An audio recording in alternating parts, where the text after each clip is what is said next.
Hi guys, Anthony here with yet another Valheim video. Today I'll be taking you through the Black Forest with everything you'll need to do to get up to the second boss fight, so let's not waste any time and we'll jump right in. If you followed on from my Ekthir boss fight video, you should have crafted yourself a few antler pickaxes. Not only will these let you mine boulders for stone or just to get them out of the way, but it means you can now start collecting valuable minerals for the next tier of weapons and armour.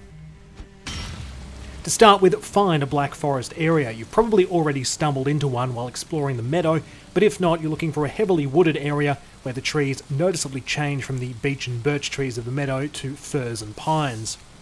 This area is a step up in difficulty from the meadow, but if you have some leather armour and upgraded weapons, you shouldn't have too much trouble. Before we get into mining, the Black Forest is where you can find blueberries, more red mushrooms, yellow mushrooms, thistle, and a new type of wood, core wood. This only comes from cutting down pine trees, and it allows you to make log cabin style structures as well as some tool and weapon upgrades. Also be prepared to encounter Grey Dwarves, upgraded versions of the Grey Lings from the meadow, which also come in Shaman and Brute classes. The Brute's a heavy hitter, while the Shaman has a ranged attack which can cause mild poisoning, as well as the ability to heal his nearby allies. Take care especially at night, as Grey Dwarves are pretty easy one-on-one, but they can gang up on you quickly once the sun sets. Skeletons also roam the Black Forest, some of which use bows, so watch out for arrows, and the biome's also home to the trolls, the large blue dudes that pack a bit of a punch if you're not ready for them. Some even come equipped with a whole tree trunk as a weapon, which has a crazy reach on it, so your bow can come in handy here. Defeating them will give you some troll leather and the ability to create troll armour, a whole set of which will boost your sneaking capabilities. But minerals are the main reason we're romping around the forest. The two deposits you're looking for here are copper, which looks like a large stone but with some green veins running through it. Hover your cursor over the deposits to find out if they're copper. If they are, it'll say so, while if it's stone, there'll be no message popping up. And head to the waterline to find tin deposits, which are smaller but more numerous. You'll need both if you want to make bronze. To make bronze, we're going to need the game's two basic blacksmithing pieces, the smelter and a kiln. To make these, you need to go exploring in dungeons to find surtling cores. In the Black Forest biome, there are rock caves, usually guarded by skeletons, like this one here. These are the burial chambers, where you can find the surtling cores. Sometimes the caves are troll caves. If that's the case, have fun finding the troll inside, although they're usually hoarding some valuables. So let's go through a burial chambers. Keep in mind these are procedurally generated, so your one's going to look different to mine, but generally they branch off to 2 or 3 different chambers from the entrance. You pick one and craft a torch if you're finding it hard to see, and start exploring.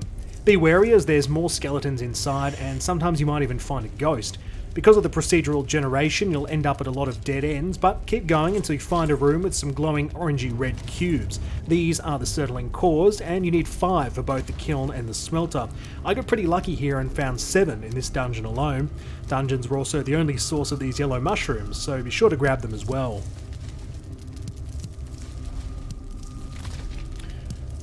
Once we have our 10 cores, let's head back to base to start smelting. You'll also need 40 stone for the smelter and kiln, plenty of wood to make coal. The kiln can hold up to 25 pieces of wood, producing coal at a slow rate. The smelter can hold up to 20 pieces of coal and 10 ore. Load in some copper or tin ore and your coal, and the process starts automatically. Smelter spitting out an ingot every so often. Make some copper first, as you need 2 copper for every 1 tin to make bronze. And you're also going to need 6 copper bars to make the forge, which is a new kind of workbench for metalwork. The smelting process can be a little slow, so let's jump ahead here. Here I'm now with my full set of bronze gear, including a bronze sword and shield, bronze knife, bronze pickaxe, and a bronze axe. The axe is especially important because it allows us to cut down birch and oak trees for another new type of wood, fine wood. It's a key ingredient for building furniture, some item upgrades, shipbuilding, and the creation of portals. But let's deal with shipbuilding and portals when we get to the swamp, and before then we're going to need to fight the game's second boss, the Elder, which I'll deal with in my next video. Just before I go as well, you've probably noticed ore is pretty heavy.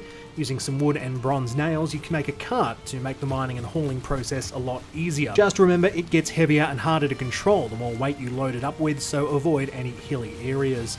That's pretty much all you need to know about the Black Forest. Keep an eye out for my next video where we'll locate and take on the Elder. Don't forget to check out my Twitch channel, twitch.tv/GameGuyAnth, as well as my Twitter @GameGuyAnthony. Thanks so much for watching, guys. See you next time.